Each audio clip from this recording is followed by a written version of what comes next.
what you did on the one previous. So you see where this one went under here? This one's going to go over that one to give it that checkered pattern.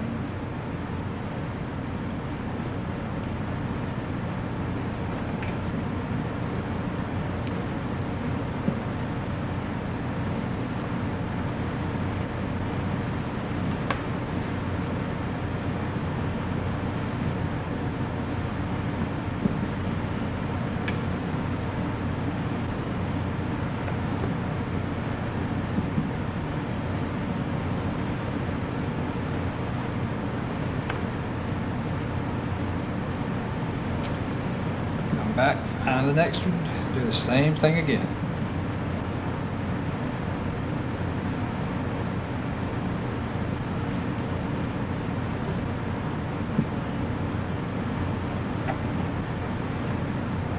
And if you wanted to, you can make your own patterns out of this. Say you wanted to put something different in there, you could be, after you went over this one and under this one, you could go over two and then under one. Create your own patterns in there. But I'm making just a standard one here.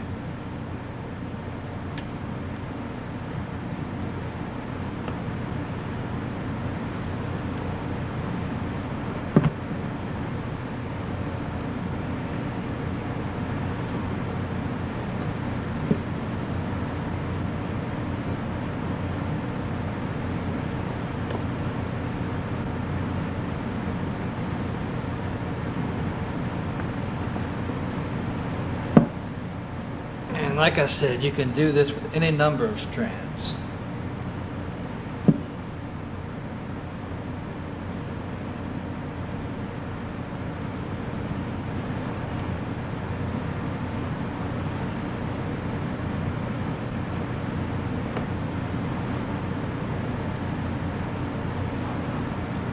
Very simple. Just takes a little bit of practice. After you practice, you can do just about anything. This would be good to use instead of coach whipping, in my opinion, because coach whipping has a tendency to get kind of sloppy towards the end.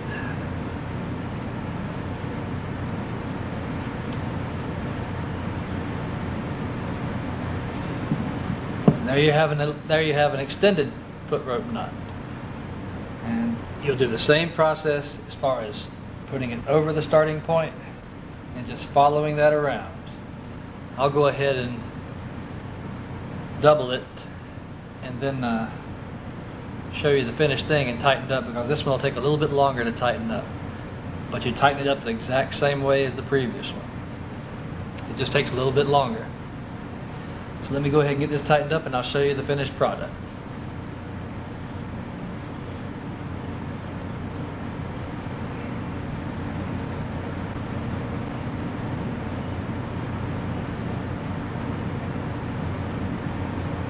Okay, here you have the foot rope knot that we extended. I've got it tightened up a little bit more. It still needs to be tightened up just a little bit more for final looks, but I left it a little bit loose so I could show you the weave and so you can get a better look at it and see how it's put together. And like I said, if you pay close attention to this part right here, you can see where on the last pass, instead of going around again to triple it, I just tucked it up under this one and that one, so it goes underneath two, so it locks it in place a little bit better. You can do the same process for a regular Turk's head. Instead of just tucking it underneath the last pass right here, you would go underneath two, so it gives it some added security and it won't pop out. Because it's a very disappointing thing after you've tied a very nice Turk's head or a foot rope knot to only go under one pass.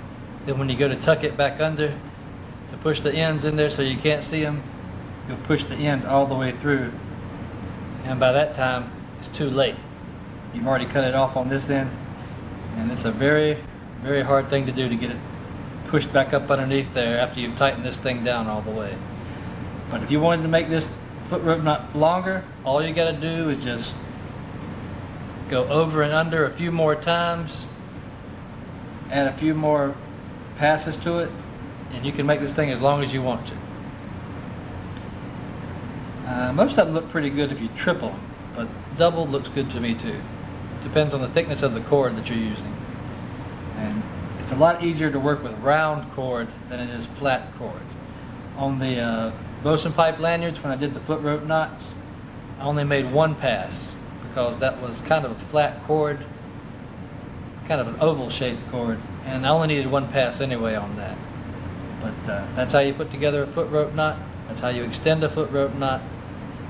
And I hope this has helped you out. I know I could have used this information when I first started out.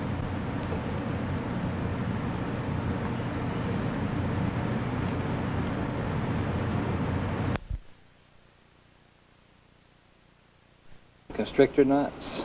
For those of you that couldn't see it that good with the hemp twine, I'll show you.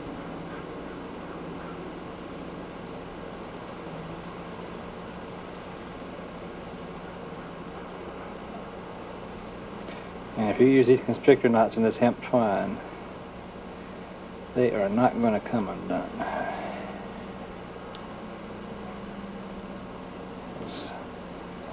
You'll have to cut this knot before you can get it untied properly.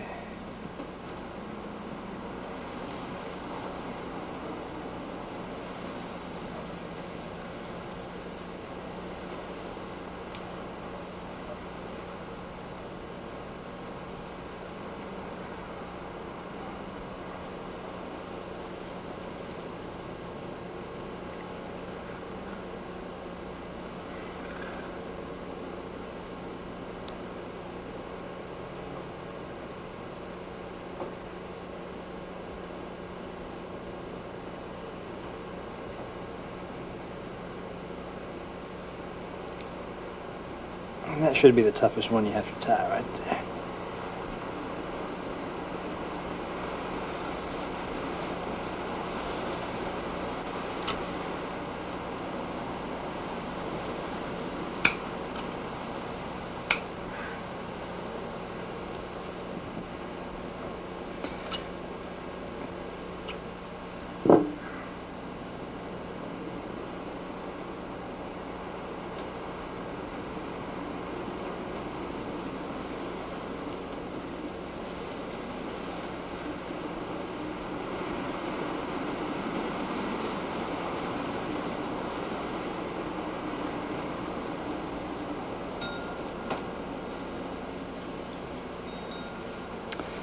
Now to show you how to make that constrictor knot, for those of you that couldn't see it that good with the hemp twine, I'll show you with this.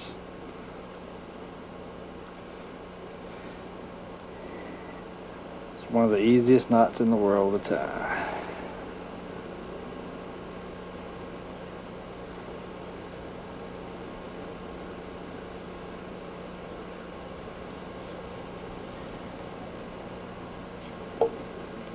That's it.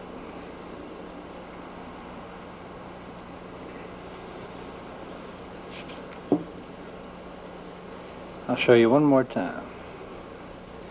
Wrap it around, go over itself, under that part there, pull it back through. You tighten that down, and it's good and tight.